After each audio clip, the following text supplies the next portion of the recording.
আজকে মুহররম মাসের 1 তারিখ। যদিও আমরা মুসলমান জাতি এখন বিধর্মীদের কালচারকে গ্রহণ করে ইংরেজি বর্ষ পালন করি, বাংলা বর্ষ পালন করি, বাকি আমাদের কপাল খারাপ। আর আরবি বর্ষ কোন মাস দিয়ে শুরু হয়, আরবি বর্ষ কোন মাস দিয়ে শেষ হয়, আরবি প্রথম বর্ষে আমাদের করণীয় কি, আরবি প্রথম বর্ষে আমাদের বর্জনীয় কি, আমরা মুসলমান সেটা জানি না, মানা তো দূরের কথা। এজন্য সময়, সেকেন্ড, ঘন্টা, দিন, সপ্তাহ, মাস, বছর সবগুলোই আল্লাহর পক্ষ থেকে দেওয়া নেয়ামত। আমরা আমাদের জীবনের সময়গুলো যে অতিবাহিত করছি, প্রত্যেকটা সেকেন্ড আল্লাহ তাআলার পক্ষ থেকে দেওয়া। আল্লাহ তাআলা সূরা ফুরকানের 62 নম্বর আয়াতে আল্লাহ আমাদেরকে জানায়া দেন, وهو الذي جعل الليل والنهار خلفة لمن أراد أن يذكر أو أراد شكورا। আল্লাহ বলেন وهو الذي جعل الليل والنهار, দিন রাতকে আমি আল্লাহ বানিয়েছি, খিলফাতান অনুগামী,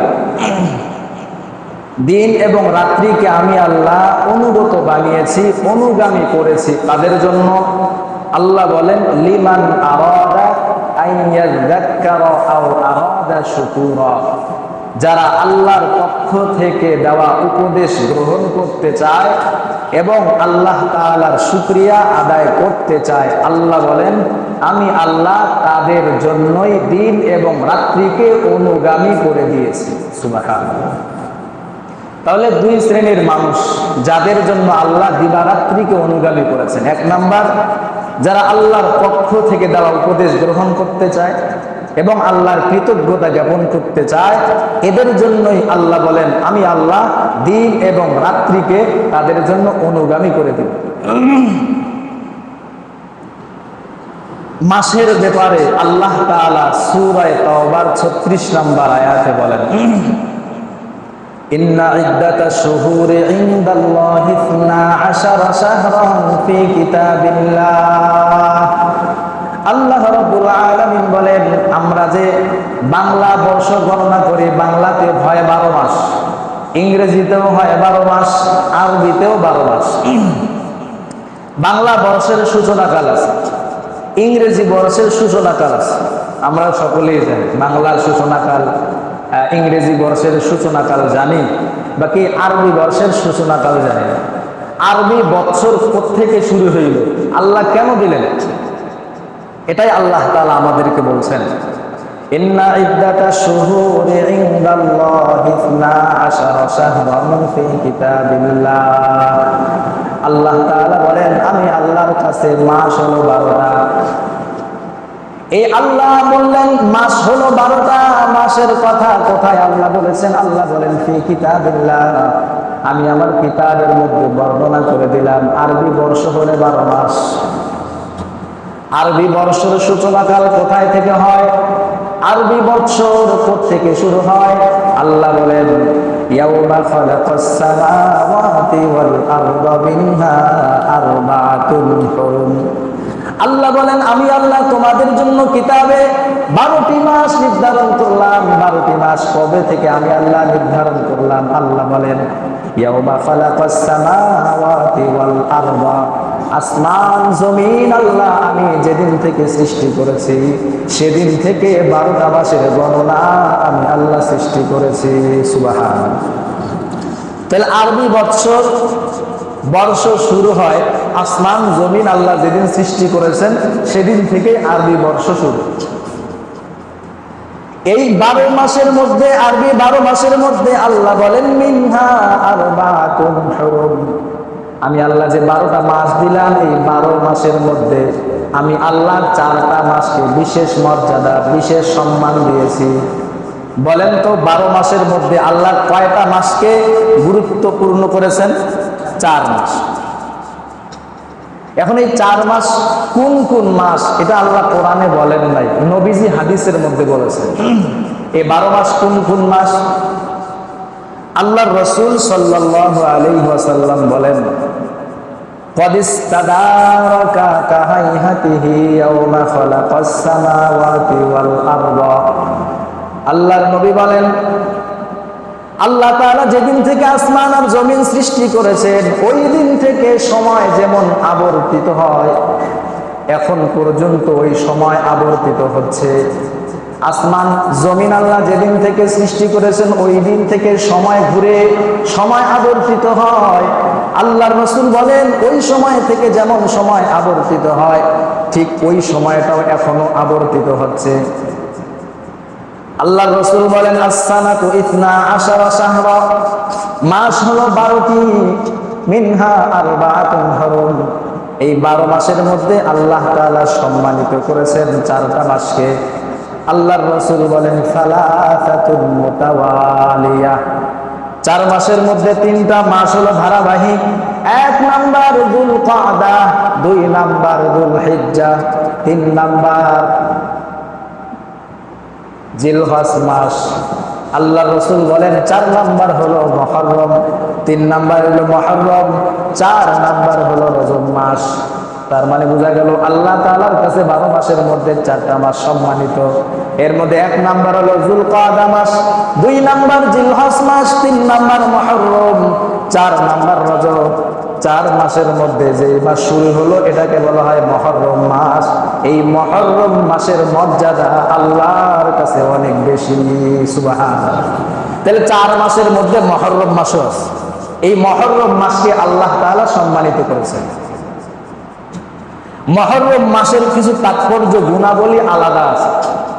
রমজান মাসের রোজা রাখা যেমন ফরজ, রমজান মাসের রোজা রাখার পর সবচেয়ে রোজা রাখার ফজিলতপূর্ণ দিন হলো মুহররম মাস। রমজান মাসের রোজার পরে সবচেয়ে গুরুত্বপূর্ণ রোজা হলো মুহররম মাসের রোজা। ক্বালা রাসূলুল্লাহ সাল্লাল্লাহু আলাইহি ওয়াসাল্লাম, আল্লাহর নবী বলেন, আফদালুস সিয়াম, আল্লাহ তাআলার কাছে সবচেয়ে গুরুত্বপূর্ণ রোজা হলো বাদাল ফারিদা, রমজান মাসের রোজার পরে আল্লাহ তাআলার কাছে সবচেয়ে গুরুত্বপূর্ণ রোজা হলো মুহররম মাসের রোজা। ওয়া আফদালুস সালাতি বাদাল ফারিদা, ফরজ নামাজের পর আল্লাহর কাছে সবচেয়ে দামি নামাজ হলো লাইলাতুল সালাতুল লাইল, রাতের নামাজ। ফরজ নামাজের পর, ফরজ নামাজের যেমন গুরুত্ব, ফরজ নামাজের পর আল্লাহর কাছে গুরুত্বপূর্ণ দামি নামাজ হলো রাতের নামাজ। কেন রাতের নামাজের এত দাম? যেই সময় পশু পাখি মানুষ প্রত্যেকটা জীব ঘুমিয়ে যায়, আল্লাহর পাগল বান্দারা নামাজের মুসল্লায় দাঁড়িয়ে আল্লাহর মহাব্বত প্রকাশ করে। এজন্য রাতের নামাজের এত দাম, কারণ রাতের নামাজ একমাত্র আল্লাহকে পাওয়ার জন্যই হয়। কারণ রাতে তো কেউ আর দেখে না। দিনে নামাজ পড়লে মানুষ হয়তো দেখবে, কিন্তু রাতের গভীরে আপনি আপনার রবের সাথে যখন মুলাকাত করার জন্য তাহাজ্জুদের মুসল্লায় দাঁড়িয়ে যাবেন, পৃথিবীর কেউ আপনাকে দেখবে না, দেখবেন কে? আল্লাহ। আল্লাহ ছাড়া পৃথিবীর কেউ যেন দেখে না। এজন্যই রাতের নামাজের গুরুত্ব ফরজ নামাজের পর। এজন্য আল্লাহর নবী বলে দিলেন, মুহররম মাসের রোজার দাম এত বেশি, এত বেশি, রমজান মাসের ফরজ নামাজের পর মুহররম মাসের রোজার দাম আল্লাহর কাছে বেশি। আবার ফরজ নামাজের পর আল্লাহর কাছে সবচেয়ে দামি নামাজ হলো রাতের নামাজ, তাহাজ্জুদের নামাজ। এজন্য মুহররম মাসে যে যতটুকু পারি রোজা রাখার চেষ্টা করবো ইনশাআল্লাহ। এরপরে ফরজ নামাজের পর যে যতটুকু পারি তাহাজ্জুদের নামাজ করার চেষ্টা করি। তাহাজ্জুদের নামাজের মাধ্যমে বান্দা আল্লাহ তাআলার সবচাইতে কাছে চলে যায়। তাইলে বুঝলাম মুহররম মাসের রোজার ফজিলত, মুহররম মাসের গুরুত্ব আল্লাহর কাছে অনেক বেশি। মুহররম মাসের কয়েকটি আমল আছে, কয়েকটি করণীয় আছে। দেখেন, পরিতাপের বিষয়, আমরা বাংলা বর্ষ উদযাপন করি, ইংরেজি বর্ষ উদযাপন করি, কিন্তু মুসলমানদের যে আরবি 12টা মাস, যেই 12 মাসে অধিকাংশ ইসলামের বিধান পালন হয় আরবি বর্ষ দিয়ে। রমাজান মাস রোজা ফরজ হয় আরবি বর্ষ দিয়ে, এরকম অধিকাংশ ফরজ বিধান আরবি বর্ষ দিয়ে শুরু হয়, আরবি বর্ষের মাধ্যমে হয়। কিন্তু আমরা আরবি বর্ষে 12টা মাস যে আছে, 12টা মাসের নামও আমরা বলতে পারবো না। অথচ ইংরেজি মাসের নাম বলতে পারবো, বাংলা মাসের নাম খুব সুন্দর বলতে পারবো, বাকি আরবি বর্ষের নাম আমরা বলতে পারবো না। মুহররম, সফর, রবিউল আউয়াল, রবিউল সানি, জমাদাল উলা, জমাদাল উখরা, রজব, শাবান, রমাজান, শাওয়াল, জিলকাদা, জিলহজ্জা, এই 12টা মাসের নাম কয়জনে পারি আমরা? পারি না। তো মুহররম মাসের সম্মান আল্লাহর কাছে অনেক বেশি। আর এই মুহররম মাসের আমাদের কিছু করণীয় আছে। 1 নাম্বার করণীয় যেটা, সেটা হলো আশুরার দিন রোজা রাখা, 10ই মুহররম রোজা রাখা।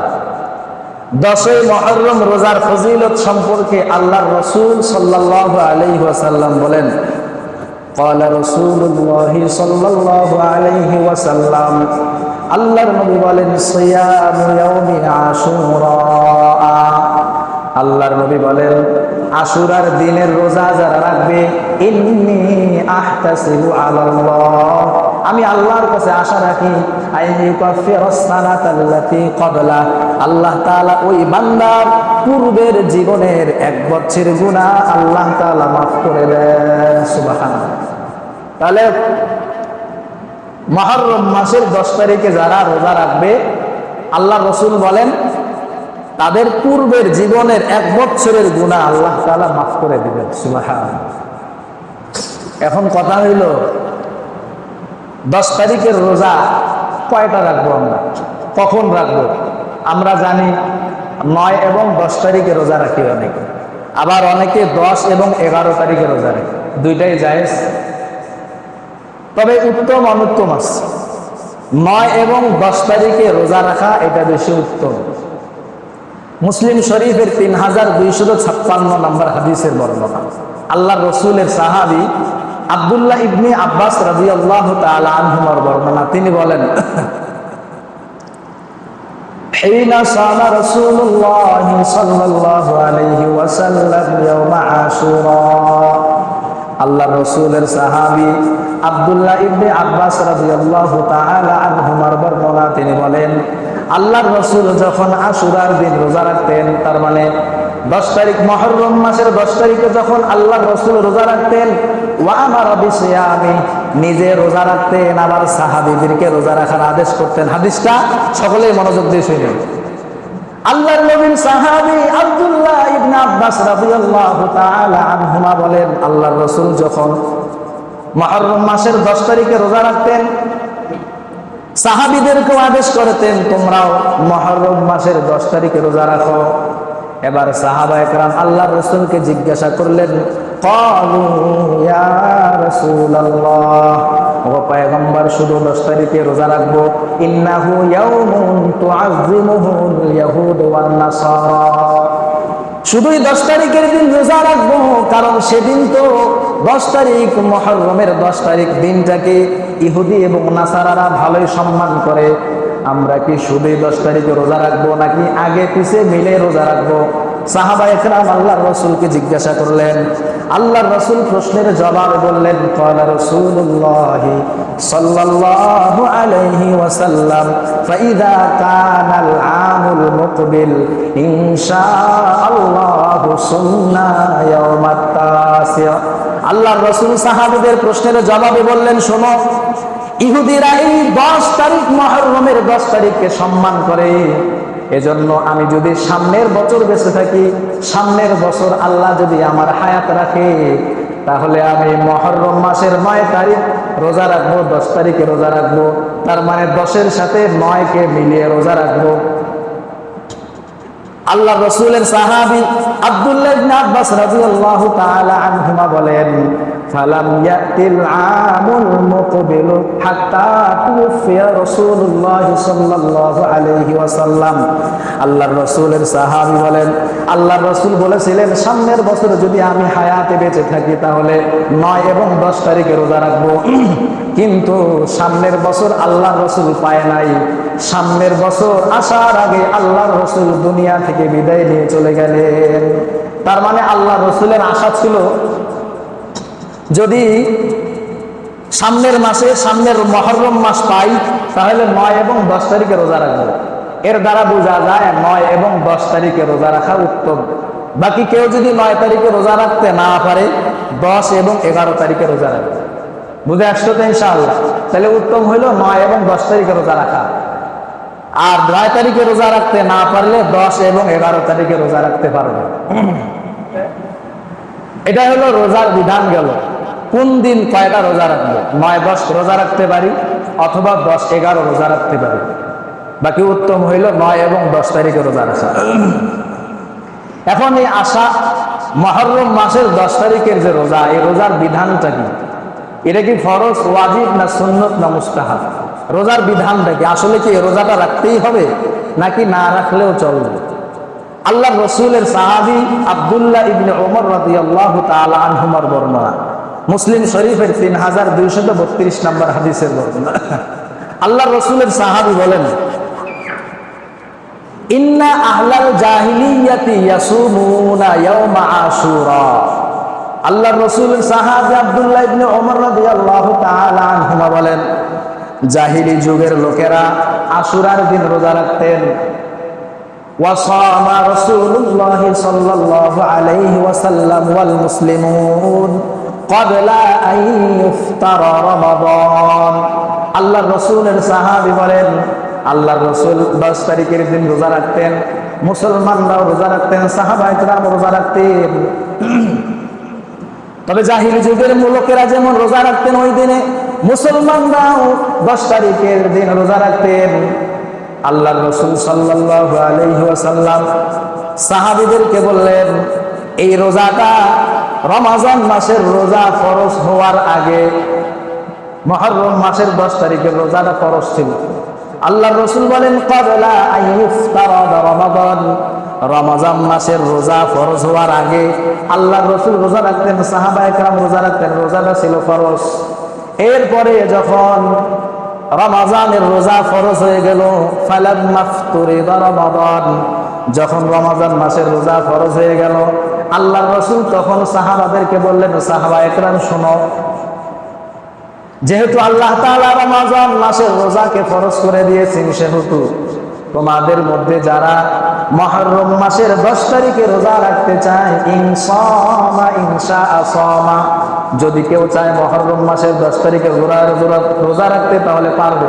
ওয়া ইনশাআ তারাকা, যদি সে চায় যে আমি রোজা রাখবো না তাও পারবে। তার মানে রমজান মাসের রোজা ফরজ হওয়ার আগে এই রোজাটা ফরজ ছিল, রমজান মাসের রোজা ফরজ হওয়ার পরে তার ফরজিয়াত ছিল না, ফরজিয়াত বাতিল হয়ে মুস্তাহাবে চলে আসলো।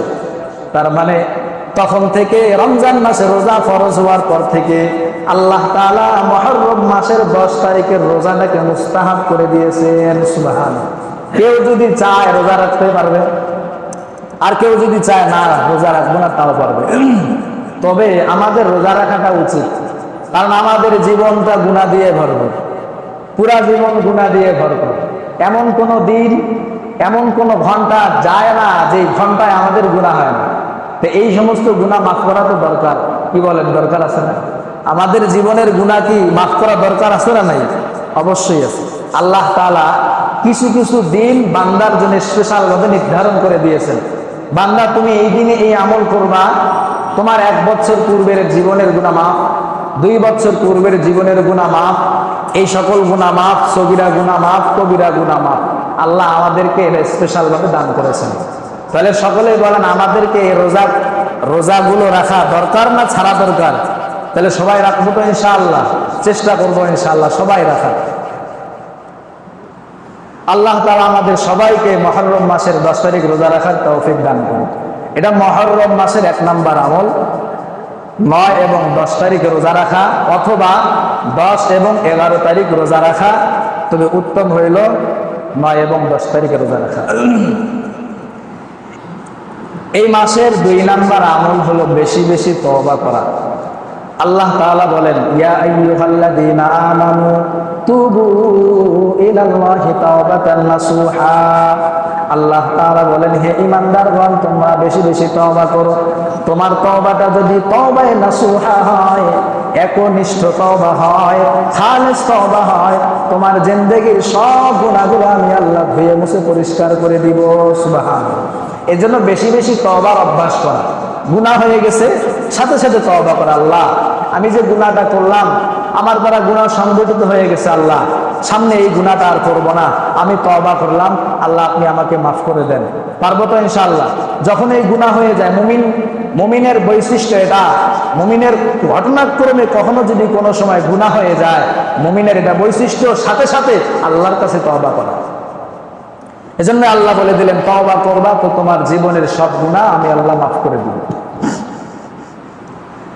মুহররম মাসের 3 নাম্বার করণীয়, এই মাসে থেকে এই প্রতিজ্ঞা করতে হবে, আমি পূর্বের বছর যতগুলো গুনাহ করেছি, এই মাস থেকে, মুহররম মাসের 1 তারিখ থেকে আমি প্রতিজ্ঞা করলাম, আল্লাহ সামনের 1 বছর আমি প্রতিজ্ঞা করলাম আমার দ্বারা যেন কোনো গুনাহ না হয়। এই প্রতিজ্ঞা আমরা করতে পারবো না ইনশাআল্লাহ? হিম্মত করলে সবকিছুই সহজ। দুনিয়ার সবকিছুই উন্নতি হয়, বাকি আমাদের ইমানের উন্নতি নাই, আমাদের আমলের উন্নতি নাই। যত দিন যায় তত ইমানের দুর্দশা, যত দিন যায় তত আমলের দুর্দশা। আমরা এগুলোকে কোনো মনে করি না। তবে মনে রাখবেন, মুসলমানরা যতদিন ইসলামের ভিতর পরিপূর্ণ ছিল, ততদিন মুসলমানের বীরত্ব ছিল, মুসলমানদের বিজয় ছিল। মুসলমানরা যখন ইসলাম থেকে বের হয়ে গেছে, পরিপূর্ণরূপে ইসলামকে মানা বাদ দিয়েছে, তখন থেকেই মুসলমানদের অধঃপতন শুরু হয়ে গেছে। সারা বিশ্বে তাকায় দেখেন মুসলমানদের অধঃপতন। ওই দেশে মুসলমানরা নির্যাতিত, এই দেশে মুসলমানরা নির্যাতিত। ব্যাস, কারণ কি?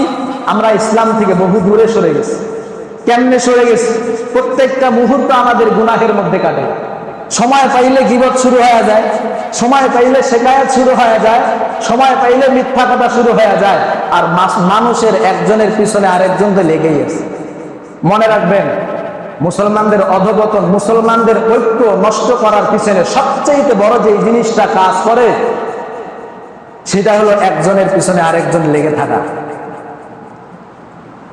মদিনার মধ্যে একজন মুনাফিকের সর্দার ছিল আব্দুল্লাহ ইবনে সাবা। মুসলমানদের ঐক্য নবীজির যুগ থেকে আবু বকর, ওমর রাদিয়াল্লাহু তাআলা আনহু, এই 3 জামানায় মুসলমানদের ঐক্য ঠিক ছিল।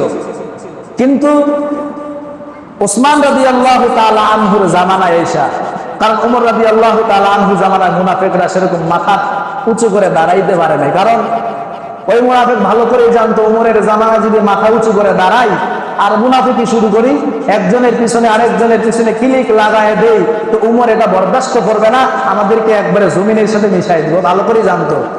ওসমান রাদিয়াল্লাহু তাআলা একটু নরম প্রকৃতির মানুষ ছিল।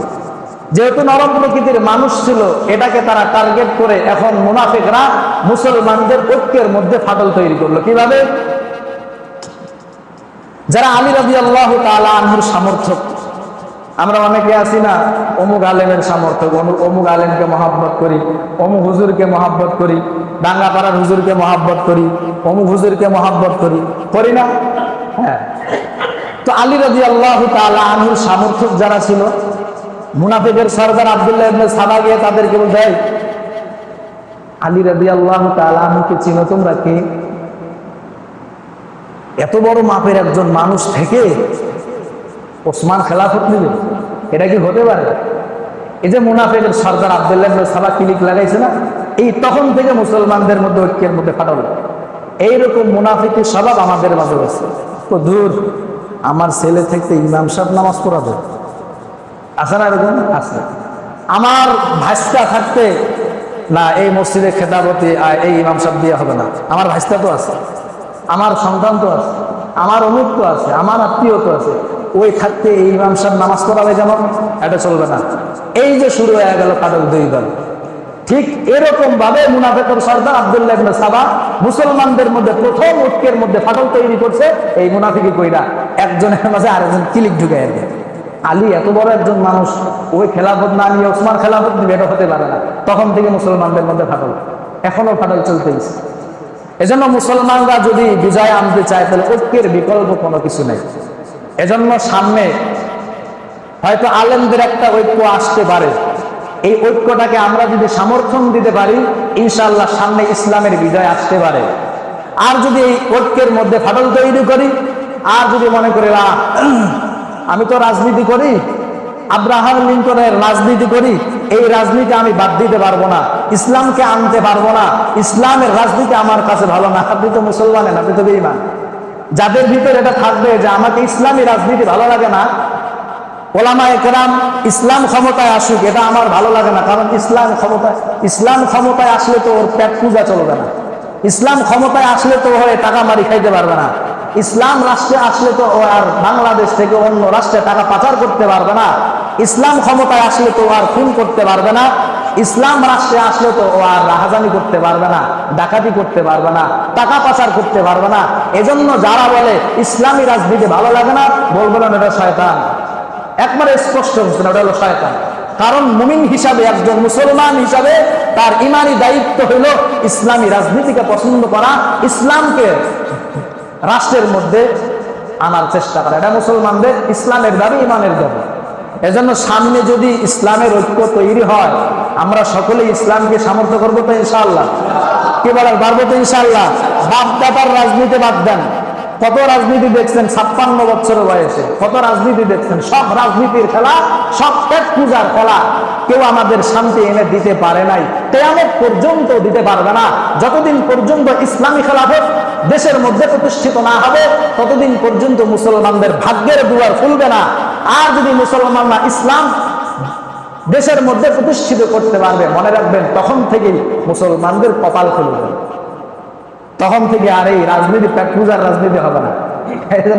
প্রকাশ্যে ঘোষণা দেয়, এত বছর আমরা বসেছিলাম, খাইতেই নাই, পেটটা শুকিয়ে গেছে, এখন তো খাওয়া দরকার। বাপদাতার দেশ তো, বাপদাতার টাকা পয়সা তো, এই জন্য খাইতে চায়। এজন্য সামনে যদি ইসলামের ঐক্য হয়, আমরা সকলেই সমর্থন করবো তো ইনশাআল্লাহ। আল্লাহ আমাদের আমল করার তৌফিক দান করুন।